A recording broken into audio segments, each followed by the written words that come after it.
To determine the answer to the fourth question, select the cell and click equals. Then type Countifs and open the bracket.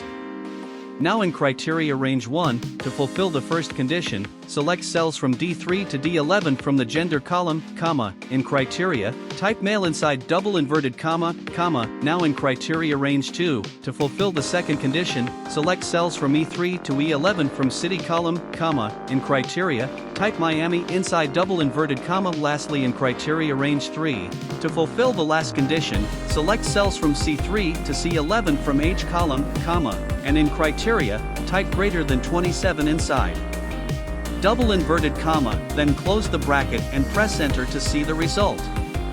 2 is the result. I'm not sure if you noticed, but that is the most crucial thing. As you can see, there is no case sensitivity for the sum if and countif.